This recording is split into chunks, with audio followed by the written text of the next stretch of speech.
Bonjour à tous, j'espère que vous allez bien. Aujourd'hui, on se retrouve pour un nouveau cours d'histoire juive, toujours pour la Refoua Shleima de nos malades, les Nishma de nos Niftarim, et pour la Tzara de tous ceux qui en ont besoin. On continue dans notre chapitre, et maintenant, on va voir les divisions dans le royaume d'Israël. Étant donné qu'on a vu précédemment les différents rois qui ont succédé en Israël, on avait vu bien entendu Shaoul, David et Shlomo. Maintenant, on va voir ce qu'on appelle le schisme, c'est la division dans le royaume. On voit que Shlomo Améler, le roi Salomon, qui était vraiment le monarque absolu, c'est lui qui a construit le Beth Amikdash, le temple, il a dû malheureusement lever de lourds impôts. Et il a été contesté par une très grande partie du peuple. Et à sa mort, un de ses attendants, qui était Jéroboam en français, il commence à faire une révolution contre Roboam, qui était le fils et le successeur de Shlomo Améler. Et donc, il a demandé au roi d'alléger les impôts et de les lever un petit peu. Et lorsqu'il a refusé, alors Jéroboam, il en a profité pour prendre le peuple, pour commencer à le soulever contre le roi. Et donc, il a réussi à prendre 10 tribus et il en est devenu le monarque, le roi, et il a gouverné à la place de Roboam. Et il n'y avait que les tribus de Yehuda, de Binyamin et de Lévi qui sont restés fidèles à la dynastie du roi David. Et c'est à partir de ce moment-là qu'on a eu la division, malheureusement, dans l'unité d'Israël et entre les tribus. Alors on va voir un premier royaume, donc le royaume d'Israël. Le royaume d'Israël qui s'est étendu de 930 avant notre ère à 722 avant notre ère. Ça se trouvait dans le nord du pays d'Israël.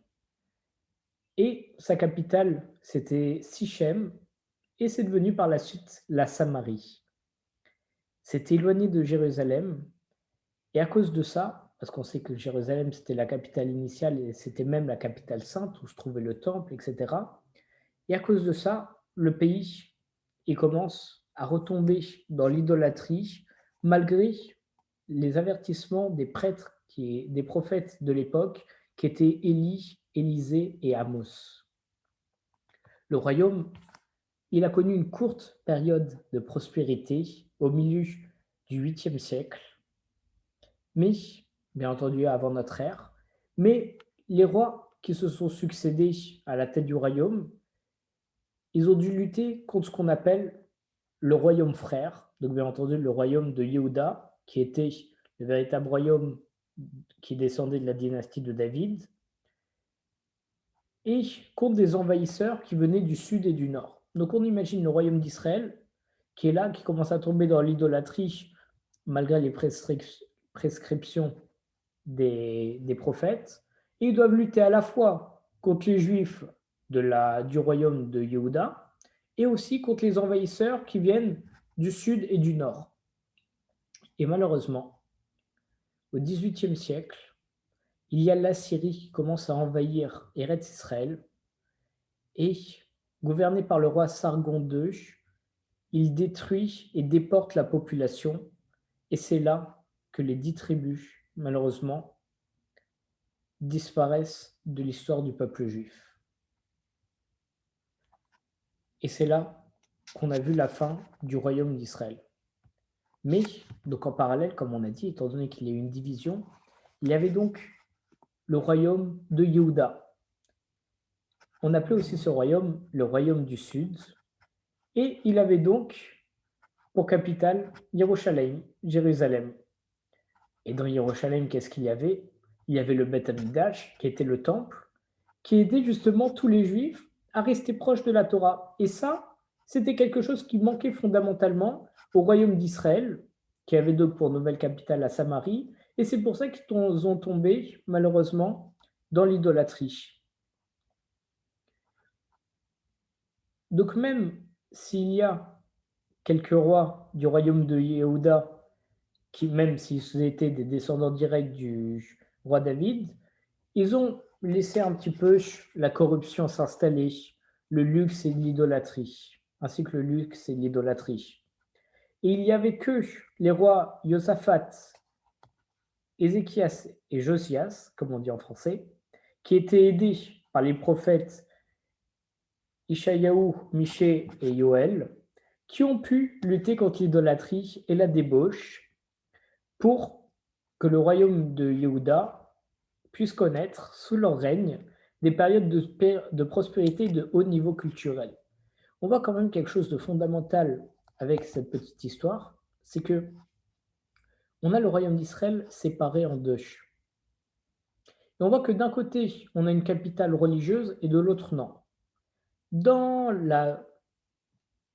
la partie séparée où il y avait les 10 tribus, donc il y avait encore plus de juifs, mais pas de capitale religieuse, on voit qu'ils sont malheureusement tombés dans l'idolâtrie et se sont fait asservir par la Syrie, et malheureusement les 10 tribus ont disparu.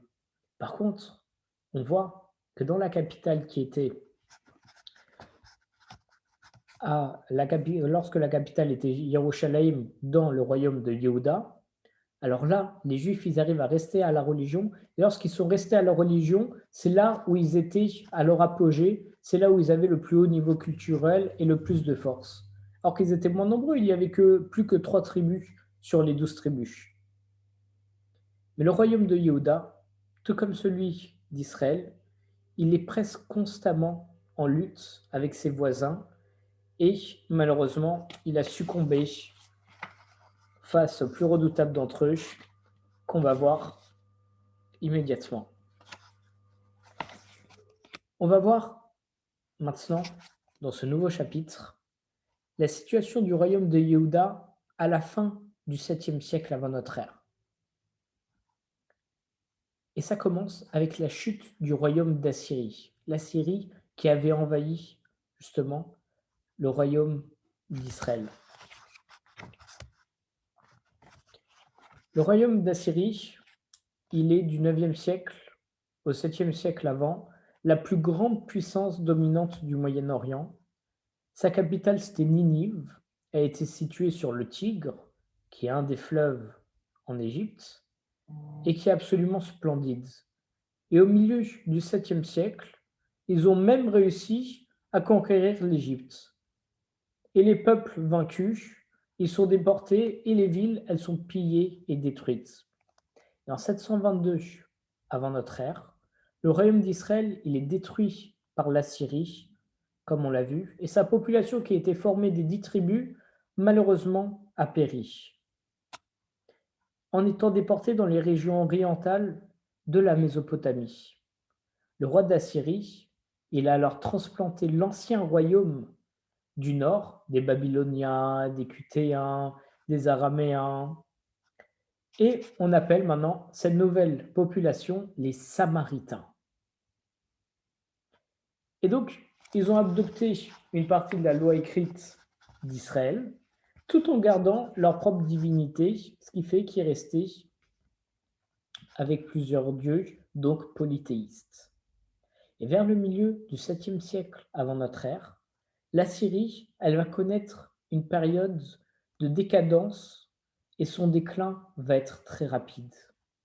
À la fin du 7e siècle avant notre ère, il y a 2 nouvelles puissances qui montent. Il y a la Médie et la Chaldée, qui se sont unies et qui ont profité justement de la faiblesse de la Syrie pour l'attaquer. Et c'est en 612 avant notre ère que Ninive est détruit, et c'est la fin de la puissance de la Syrie.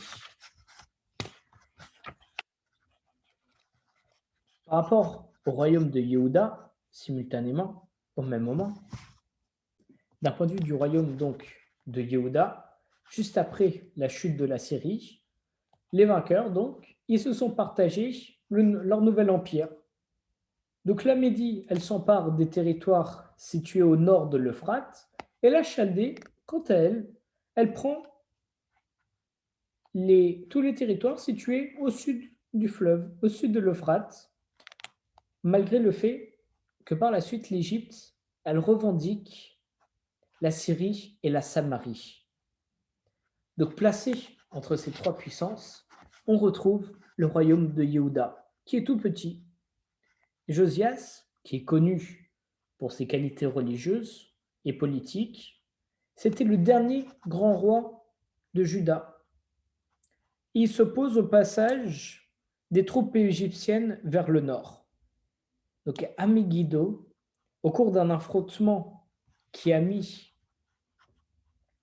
aux prises l'armée égyptienne qui était commandée par le pharaon Nécho à l'époque et les tribus de Yehuda, le roi Josias, il est malheureusement tué.